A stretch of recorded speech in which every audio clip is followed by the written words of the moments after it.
Keep breathing, Jack. Yeah, I'm just reflecting on the fact that, a lot of my life has been focused around showing up, trying to look good. And the reason for it isn't so that I can look good, it's so that people don't see what I think is really wrong behind the scene. Hi, I'm Jamie Smart, and you're listening to the Profitable Coaches Podcast, the show for coaches, trainers, therapists, consultants, and other transformation professionals. And each episode, you're going to hear a live coaching session and learn how to grow your practice, have a bigger impact on your clients, and enjoy the journey every step of the way.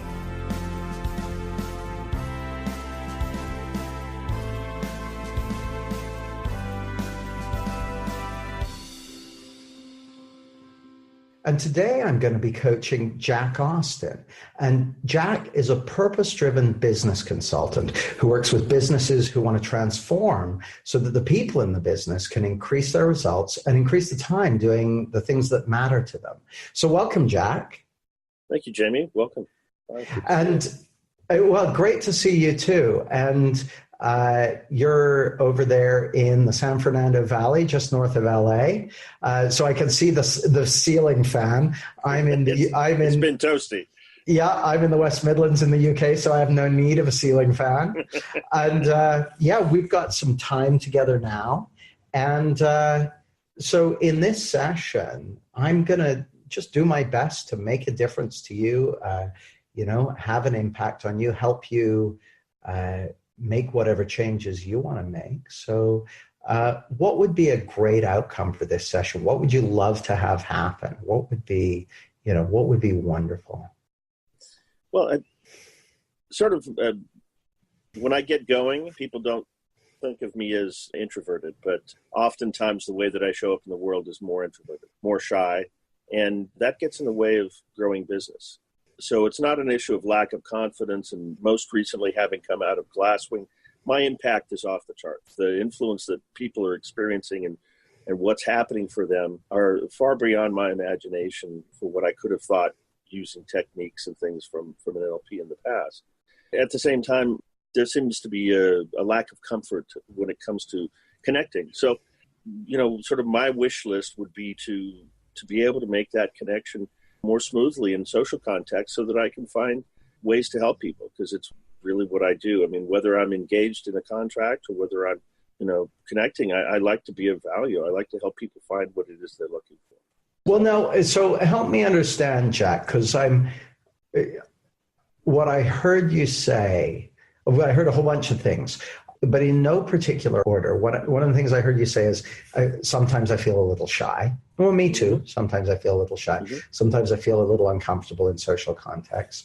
Now, it is, and you said, I want to be able to connect better with people. Now, just so we can get on the same page, do you mean like when you go to parties, or are you talking, what do you mean by connecting with people, and what kind of contexts are you talking about? Because I mean, just to bang on a bit, as I sit here right now, I'm feeling connected to you like right away.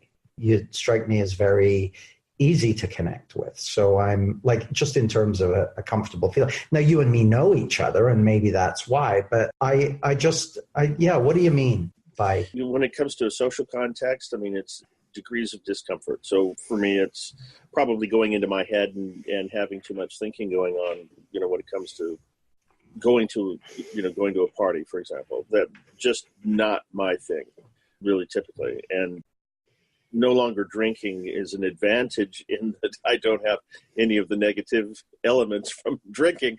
But at the same time, it filled a gap in the past as a sort of, like my father used to say, social lubricant. Sure. So that's a challenge. When it comes to business networking environments, I mean, there may be awkwardness in initial, stages or some insecure thinking, but I get over it fairly quickly. I guess there's a certain rehearsal or rinse and repeat sort of thing that comes from doing something quite a bit.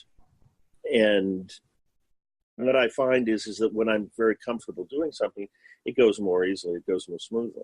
Well, that's a human universal, Jack. I mean, exactly. It's like, hi, I'm not sitting here going, hi, you don't say, I never heard of that before. Yeah, like that's everyone. Everyone. Thanks, Captain Obvious.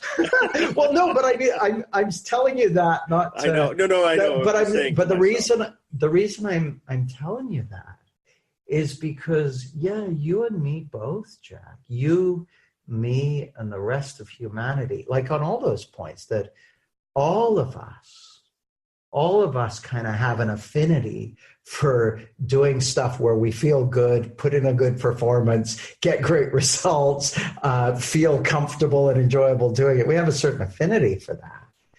And we also, that's a universal. And it's also a universal that we all have times when maybe we get a little uncomfortable or a little awkward, or we get, up in our head or a little bound up or whatever. But what's that got to do with, that's everyone. Well, I guess, I'm not to psychologize myself, instead to go more to the operational.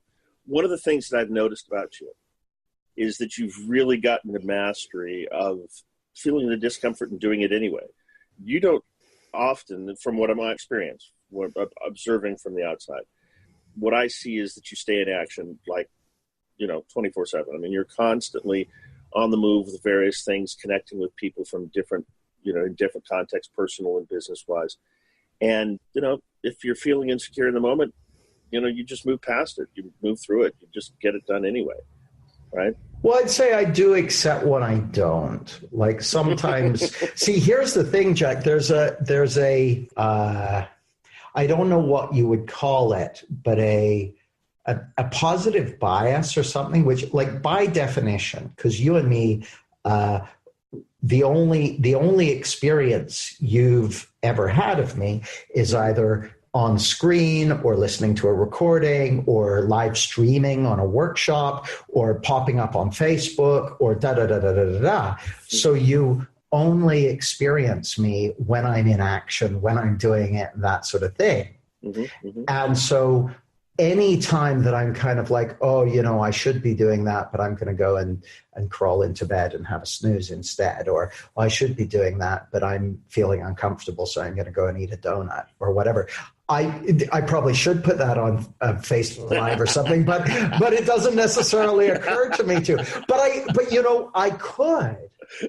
I could, because that's real. Like, that's real. There are every day I make a to-do list of things that I would like to get done today. Now, and then I get some of them done and some of them I don't. And I've noticed that over time, as I have less on my mind, I can be more productive. But I always had that muscle quite well developed, you could say, that kind of action muscle. But so I think there's something there, though, which is like, do you have the idea that you need to feel good in order to take action and do stuff? Or that you need to feel a certain way to take action and do stuff? Well, I'll kind of come at it from a slightly different. The orientation that I think kind of picks up on it is the ow, wow. I have allowed myself to avoid massive amounts of things at different times and created unpleasant circumstances as a consequence because of shying away from things which were uncomfortable. Mm-hmm. So yes, when I'm in a better state, and I did a bunch of Tony Robbins stuff to do this, and I had some massive great results when I did that, but it was hard work. I mean, staying in those states is hard work. So, to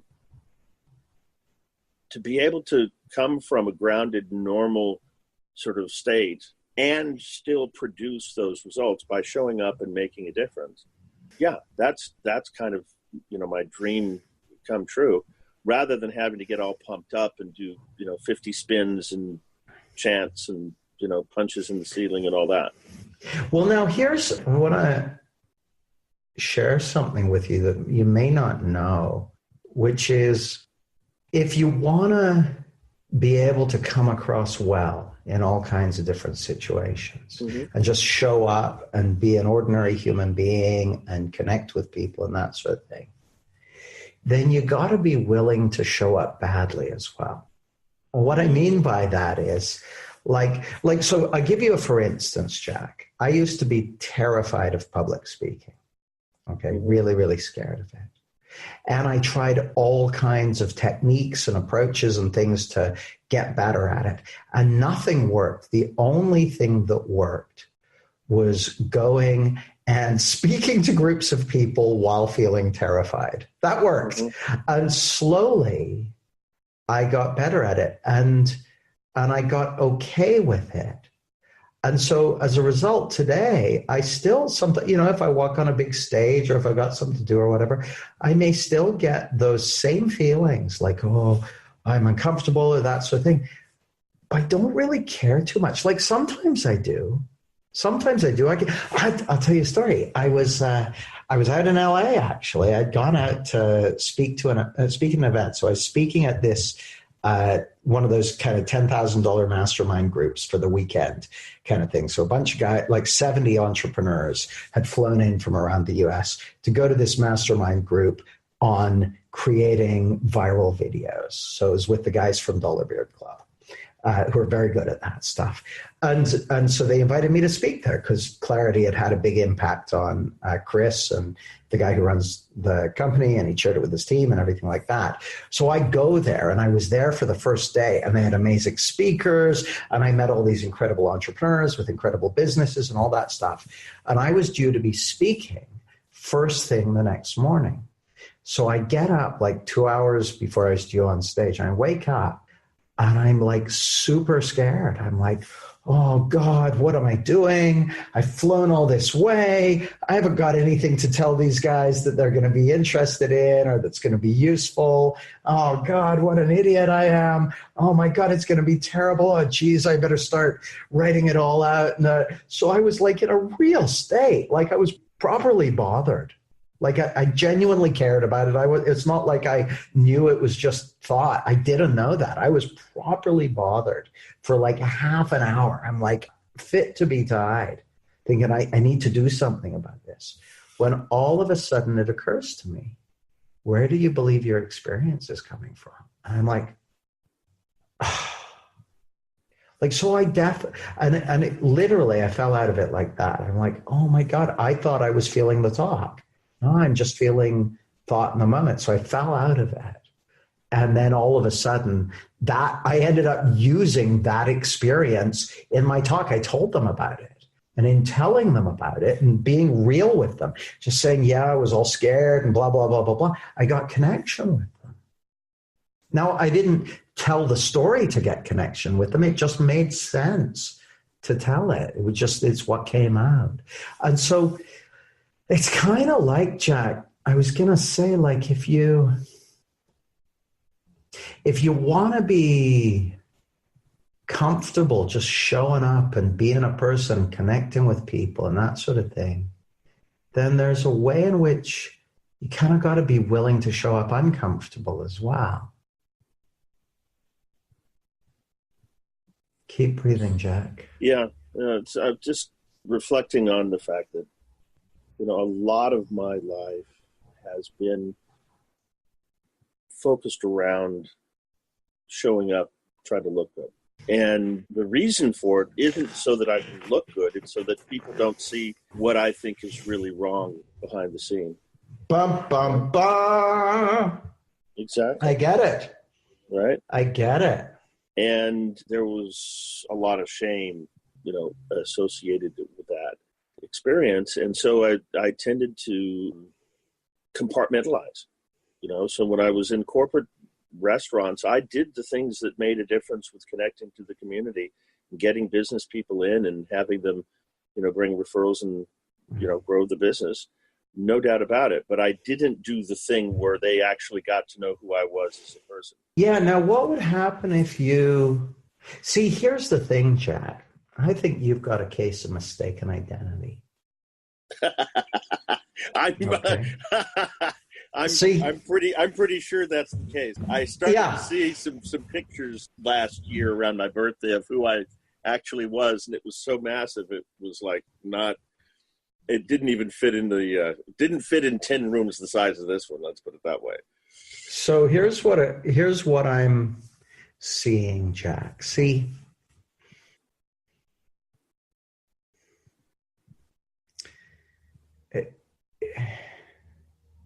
it's hard to connect with a mask. Mm-hmm. It's hard to connect with a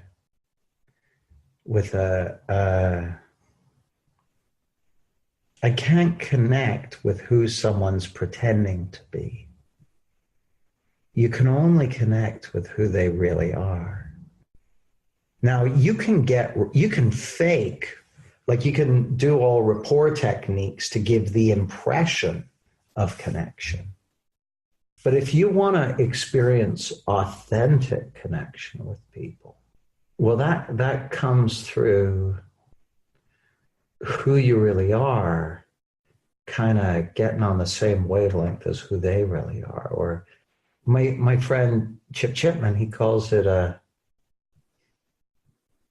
connecting from behind the mask, or speaking from behind the mask, speaking from who you really are to who they really are. And what I can promise you, Jack, and this is the funny thing, this will sound strange to you, because I know that your concern, your fear, your worry has been that who you really are was a no good shit of some sort. And you, even as you hear me say that, you might be thinking, Jamie, you don't know the half of it, right? Like, and I get it. I have somewhat of a checkered past myself, so I understand.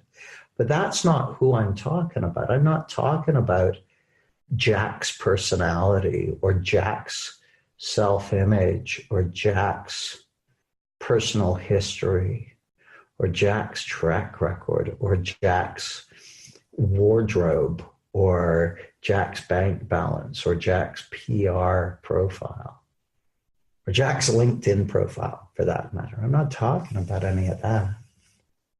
I'm talking about who you really are. And who you really are is beautiful. Who you really are is pristine. Who you really are is the source of peace and joy and beauty and love. That's who you really are. Now keep breathing, buddy. And I'm not saying that like, because I've checked around and I've asked everyone and they've told me about Jack. This is not personal. This is principle. This is who you really are, because this is who everyone really is. And everyone, to some degree, is out there, at least after a certain age, and up until a certain age, is kind of trying to put on a suit of clothes, and egos are trying to come across in a certain way. And I do it, and everyone does it to some degree. But that's got nothing to do with who you really are.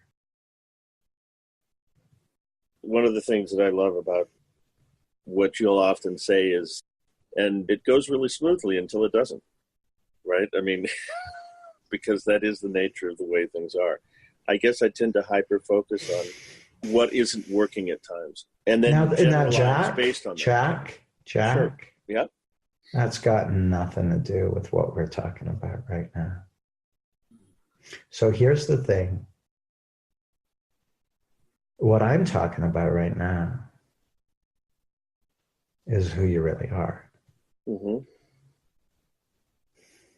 And that you has never done anything wrong, has nothing to make up for, has nothing to cover up or be ashamed of. There's nothing that could possibly be done to improve who you really are. and nothing that could possibly done that would diminish who you really are, because who you really are is before time and space and matter. I'm not talking about your body or your personality or your history or any of that stuff. I'm talking the essence of you, your true identity. And here's what I'm noticing, Jack. As we sit here in this space, me talking from who I really am to who you really are, it feels good, And yet there's a way in which I'm sensing, or I'm guessing, that it's a little unfamiliar. Like on the one hand, it feels really, really natural. And on the other hand, and I'm just kind of shooting from the hip here, so I may be wrong, by the way. But on the one hand, it's kind of really natural and real and connected. And on the other hand, there's like, is this okay? Is it okay to just be you? Well, there's been a lot of habitual trying to be worthwhile. Yeah. Right? Rather than experiencing myself as just experience, for example. I mean, letting experience be enough, just being. There seems to have been a lot of compensation going on. Well, and it makes sense that there would be compensation going on if there was something that needed to be compensated for. Well, and there was a belief in there that that's the case. Yeah, that it wasn't, who I wasn't okay. Yeah, but sure, that's lots of us had that idea. Yeah, surface to surface. Lots of us have had that idea in one way or another, and can still have it, by the way. There's a kind of groove for some of that tends to, resurface here and there. Until now. Mm. But it might again. It doesn't really matter. It doesn't. See, here's the thing, Jack. It can't change the truth of who you really are. Yeah, there's a phenomenal capacity for the equipment to make really, really real illusions. Well, that's just the nature of our perception. That's just how the mind works. Like that's the power of thought. You can count on that. Yeah, exactly. You can count on it. Like that'll happen. That's how your mind works. Okay, you have this incredible, and we all do, this incredible capacity to have data pour in through our senses, and then we, mix something between none and a bunch of that data into this cocktail that we then create an experience of reality. But that's just how the system works. But that's not the truth of who you really are. Who you really are is the one who's experiencing that. Yeah. I've been living a little bit more like a bonsai tree than a giant sequoia, which probably makes sense. Living into that more expansive self is something that excites me and scares me at the same time, which probably is also quite normal. But I think that as the days clock by, getting more experimental would really serve me. And I think I indicated that to you in a Facebook thread or something at different times. Now, what do you mean by getting more experimental?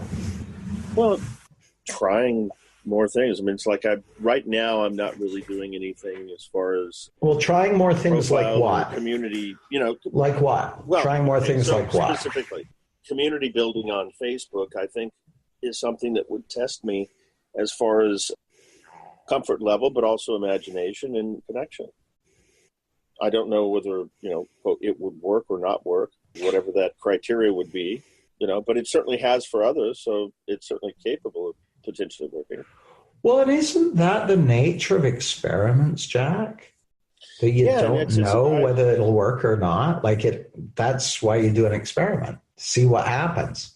I guess that sort of playfulness with, just testing reality is what I haven't been doing as much of. So there's been, characteristics of playing safe that don't particularly serve. What did you think you had to lose?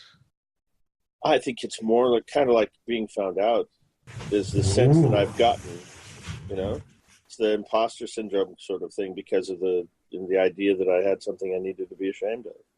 Well, your secret's safe with me and the thousands of people we're going to share this recording with. Well, now this is a valid point. One of the biggest openings I got in corporate life was becoming more vulnerable with my staff. Mm-hmm. And it was the exact opposite of the people who had trained me and what their belief system was. But I couldn't do what they were doing. I couldn't pretend to be perfect. I couldn't move fast enough. Just wasn't able to do all the things that were required to move fast enough to hold that image.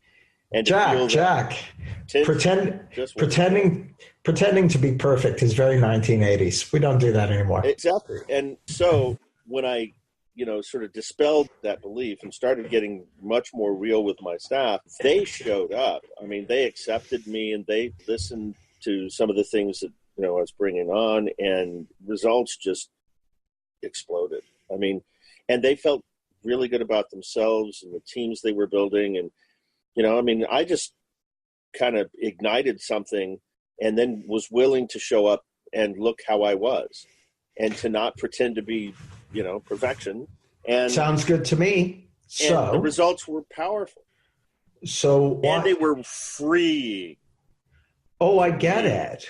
Yeah. So what inferences do you draw from that you can use to? Well, I mean, I guess, when you've got a square box that you report to, as your workplace, all the world may be a stage, but that's a smaller stage. So what I'm inferring is that if I were to do something quite similar in a larger stage, right? I mean, there are a couple billion people now on Facebook in the world, certainly. The odds are that same type of potential for connection and shifting of results would occur as well. Quite possible. So well, that sounds good to me. It doesn't necessarily have to happen. I mean, it's not a sure thing. Well, we will see. So just tell me a little bit about what you're seeing in terms of what makes sense to you. Next steps, moving forward, that sort of thing. Given that this was for you about reaching out to people and that sort of thing, what are you seeing as possible? Well, I got an inclination to facilitate more conscious business growth in order to give people more of that type of experience that I was able to open up for myself and my staff in past corporate. And because of, things I've studied around what happens when more abundance flows into people's lives, they stop focusing on survival as much and start looking at how to be able to thrive. The murder rates go down, a few things like that. So let me pause you. I felt it's interesting. We're feeling really connected. And then when I asked you about what some of your thoughts were about, I don't know, reaching out, next steps, moving forward, the last bit that you just said, I was like, oh, where did Jack go? Where did that come from? It seemed like all up here. And I'm kind of like, having made this journey on this call so far, where you're just being you. And if the answer to my question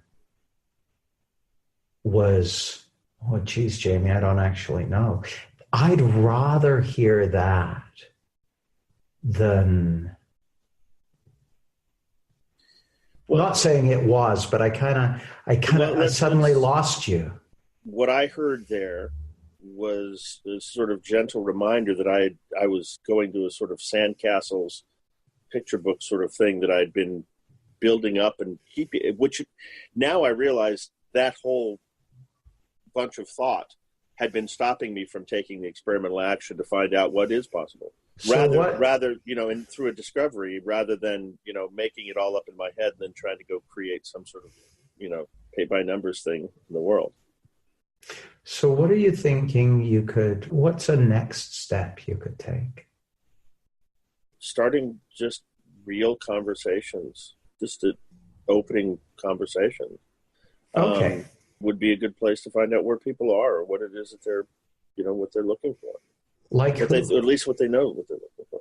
Well, business community people on my Facebook page. I mean, people that I've had some association with in the past, but maybe different context. Having gotten more real. I mean, it's this is what just popped through my mind. So either it works or it doesn't. I'm starting to feel more like a real boy, right? Unlike Pinocchio. And I'd like that to continue, in fact, expand and grow. There definitely was a whole conceptual facade in my mind going on around how to show up. And based on that, it's not surprising that occasionally people said, quick, run the other way, because it'd be more like the Attack of the Robots. So just breathe. Yeah. Breathe.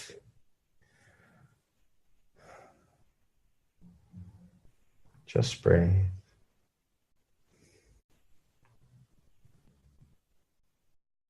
See, I really like what you were just talking about being real. I want to read you something, Jack. This is a really favorite passage of mine from a book. Let's see if I can find it quickly.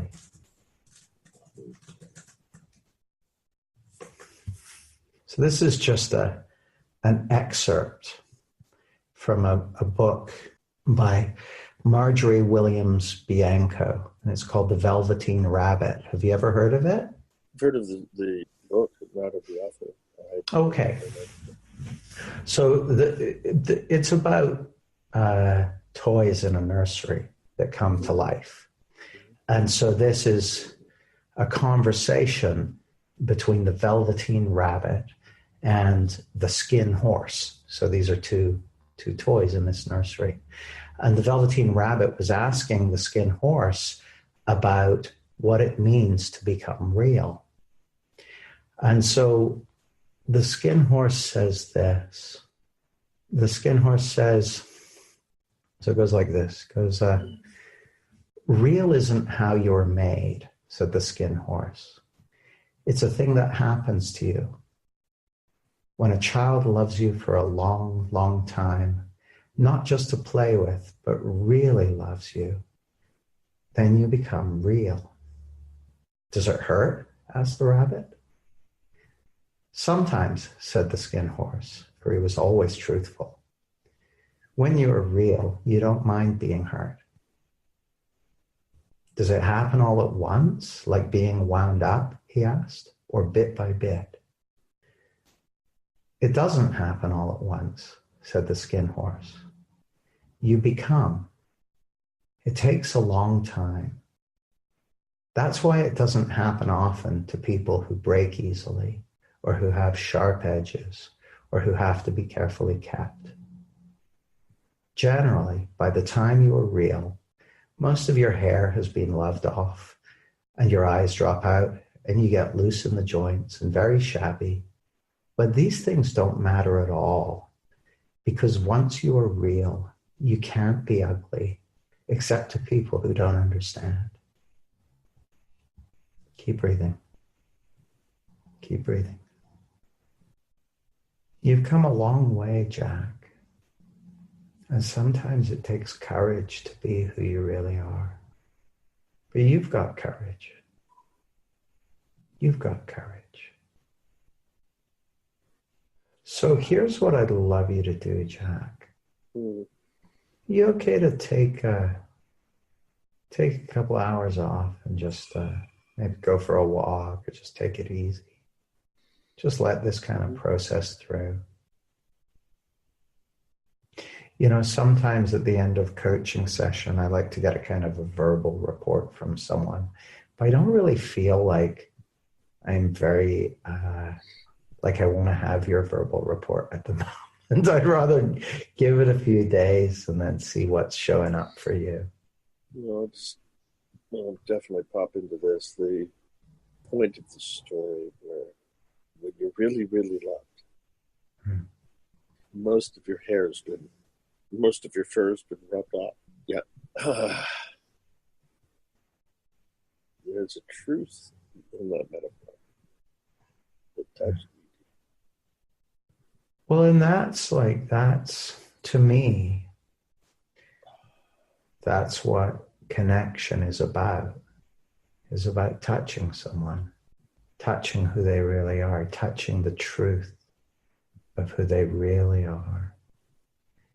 And if you want to touch the truth of who someone really is, then you have to reveal the truth of who you really are.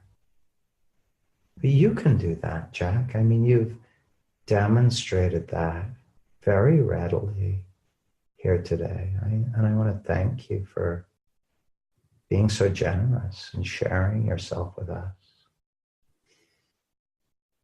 Thank you for the opportunity. You're very, very welcome, my friend. I'm going to say goodbye now. I'll follow up with you in a few days. Thanks. Be well. Thanks for listening. If you want to grow your profitable practice, here's what to do next. Number 1, download your copy of the free book, The Profitable Coach's Scorecard, to identify your sticking points, leverage points, and quick wins for taking your practice to a new level. It's a quick, easy read with a powerful effect, and you can get it for free at jamiesmart.com/scorecard. Number 2, join the Profitable Coaches group on Facebook and connect with an amazing community of professionals like you and me who are passionate about growing a profitable practice and having a big impact in the world. You can join for free at jamiesmart.com/coaches. Number 3, if you want to be a guest on an episode of this podcast and have a big breakthrough in your professional life, go to jamiesmart.com/guest and enter your details. And finally, I massively appreciate that you're sharing your attention with me. Whatever you think of the show, it would really mean a lot to me if you could head over to iTunes and give it a star rating. If you think it deserves 1 star, go right ahead. But if you want to give it 5 stars, then right on. Thanks.